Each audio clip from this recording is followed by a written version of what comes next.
जय हिंद स्टूडेंट्स। मैं संदीप प्रजापति भारत एकेडमी के इस चैनल पर आपका बहुत बहुत स्वागत करता हूं। तो आज इस लेक्चर में हम पढ़ेंगे स्त्री केसर के बारे में। स्त्री केसर से पहले आपको मैंने बताया था परागकण के बारे में, तो उसको भी आप देख लीजिएगा। अब आते हैं स्त्री केसर के बारे में। इसकी डेफिनेशन को पूरे डिटेल से अच्छे से हम समझते हैं। तो आइए देखते हैं। तो बात करते हैं स्त्री केसर की परिभाषा के बारे में। तो देखिए, सबसे पहले जो होता है पुष्प जो होता है मेनली 4 चीजों से मिलकर बनी होती है। कैलिक्स, कोरोला, जायांग और पुमंग। तो इसमें से जायांग जो है एक है। जायांग को इंग्लिश में बोलते हैं गाइनोसियम। ठीक है, आइए देखते हैं। जायांग इंग्लिश में बोलते हैं गाइनोइसियम। पुष्प का मादा जनन अंग है। जायांग की इकाई सदस्य स्त्री केसर, जिसे इंग्लिश में बोलते हैं पिस्टिल और कार्पिल या फिर अंडक कहलाते हैं। कहने का मतलब ये जो जायांग होता है इंग्लिश में इसे गाइनोसियम कहते हैं। ठीक है। और गाइनोसियम कहने का मतलब, जायांग कहने का मतलब स्त्री केसर का एक बहुत समूह। ठीक। और इसकी अकेली इकाई को स्त्री केसर कहते हैं। ठीक है।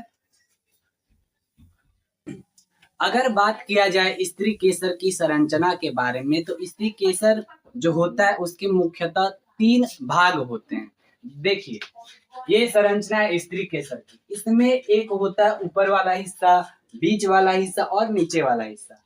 ऊपर वाले हिस्से को कहते हैं वर्तिकाग्र, क्योंकि ये सबसे शीर्ष पर रहता है, तो इसका नाम हो जाता है वर्तिकाग्र। और एक होता है नीचे वाला हिस्सा, जिसको हम बोलते हैं अंडाशय। ठीक। वर्तिकाग्र से लेकर अंडाशय तक ये जो डंठल होता है लंबा होता है और पतला होता है, जिसे हम कहते हैं वर्तिका। अब आइए देखते हैं वर्तिकाग्र के बारे में, वर्तिका के बारे में और अंडाशय के बारे में। ठीक है। तो यहाँ देखिए, वर्तिकाग्र इंग्लिश में बोलते हैं स्टिग्मा। क्या बोलते हैं? स्टिग्मा। यह स्त्री केसर का सबसे ऊपर पाया जाने वाला एक महत्वपूर्ण हिस्सा है। यह कहाँ पाया जाता है? स्त्री केसर के ऊपर वर्तिकाग्र पाया जाता है। ठीक है। जहां पर परागकण अवतरित होते हैं। परागन से परागकण अवतरित होते हैं, यानी कि उसे कहा जाता है जो परागकण अवतरण मंच होते हैं। होता क्या है, जब परागन के द्वारा इस तरह से उड़ करके परागकण आते हैं तो इसी पर बैठते हैं, है ना। इसीलिए इसको बोला जाता है लैंडिंग प्लेटफॉर्म। किसका? परागकण का लैंडिंग प्लेटफॉर्म किसे कहा जाता है? वर्तिकाग्र। ठीक है। अब देखिए सेकंड बात करते हैं वर्तिका के बारे में। वर्तिका को इंग्लिश में क्या कहा जाता है? स्टाइल कहा जाता है। यह वर्तिकाग्र के बाद ठीक नीचे की ओर फैला एक लंबा पतला भाग होता है, जो अंडाशय से आखिरी सिरे पर जुड़ जाता है। कहने का मतलब यहाँ देखिए, ये है आपका वर्तिका और ये कहाँ से जुटा है? वर्तिकाग्र से। और किससे जुटा है नीचे तरफ? अंडाशय से। ठीक है। और ये होता कैसा है? लंबा आकार का होता है। ठीक है। और पतला भी होता है, इसी को वर्तिका कहते हैं। सेम चीज अंडाशय के बारे में क्या है? थर्ड है अंडाशय, जिसे इंग्लिश में बोलते हैं ओवरी। यह स्त्री केसर या अंडक का सबसे नीचे वाला हिस्सा होता है, जो फूला जो फूला हुआ रहता है और जिसमें एक या एक से अधिक बीजांड होते हैं। कहने का मतलब यह स्त्री केसर में जो नीचे होते हैं उसका नाम होता है अंडाशय। और ये कहाँ होता है? स्टाइल के जस्ट नीचे होता है, जिसमें क्या बनते हैं?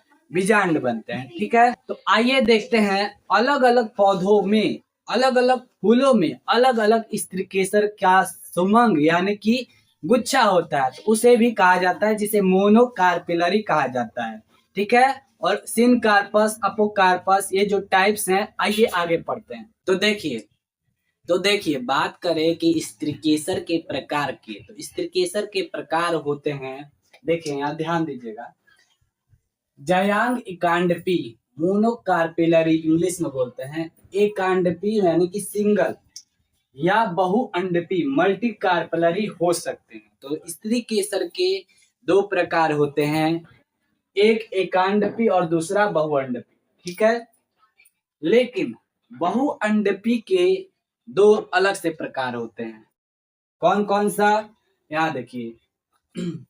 बहु जब जयांग में ये अंडक एक से अधिक होते हैं, यानी बहुअंडपी होते हैं, तब ये दो प्रकार से हो सकते हैं।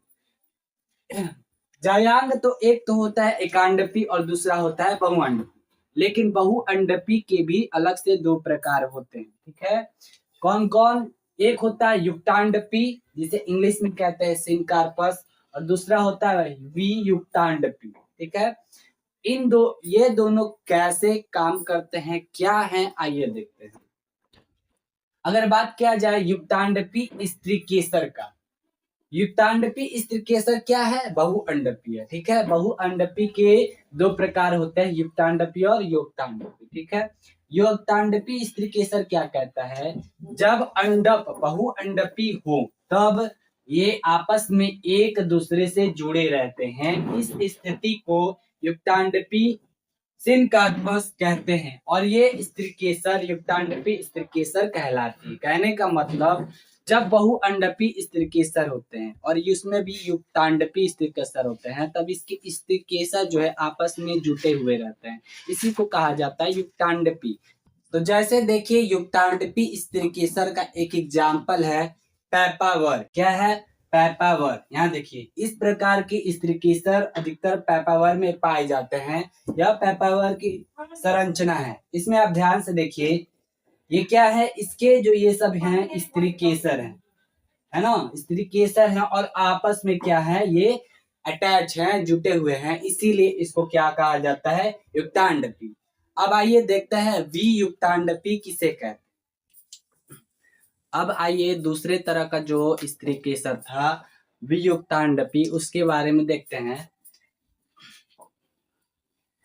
वियुक्तांडपी स्त्रीकेसर को इंग्लिश में कहते हैं अपोकार्पस, ठीक है। जब स्त्रीकेसर पिस्टिल बहुअंडपी हो, तब ये आपस में एक दूसरे से न जुड़कर स्वतंत्र होते हैं, यानी कहने का मतलब, या अलग अलग होते हैं, तब इस प्रकार के स्त्रीकेसर को क्या कहा जाता है, वियुक्तांडपी या अपोकार्पस स्त्रीकेसर कहते हैं। ठीक है, कहने का मतलब क्या हुआ कि स्त्रीकेसर हुए दो तरह के, एक एकांडपी और दूसरा बहुअंडपी, और बहुअंडपी में भी दो तरह के हुए, ठीक है, युक्तांडपी और वियुक्तांडपी। युक्तांडपी स्त्रीकेसर किसको कहेंगे, जो जिसके स्त्रीकेसर आपस में एकदम जुड़े हुए हों, उसे वियुक्तांडपी कहेंगे। एग्जाम्पल क्या था, पैपावर, ठीक। और दूसरा वियुक्तांडपी स्त्रीकेसर किसे कहेंगे, जिसके स्त्रीकेसर जो है अलग अलग होते हैं। इसका एग्जाम्पल है माइचेलिया। क्या है, माइचेलिया, और इसकी संरचना कुछ इस प्रकार से होती है। आप यहाँ देखिए, ये सब क्या है, स्त्रीकेसर, और ये भी क्या है, सब इसमें अलग अलग है। तो यही था जायांग के बारे में, स्त्रीकेसर के बारे में। तो उम्मीद करता हूँ आपको समझ में आया होगा। आज का लेक्चर यहीं तक था, तो आगे मिलते हैं अगले सेशन में।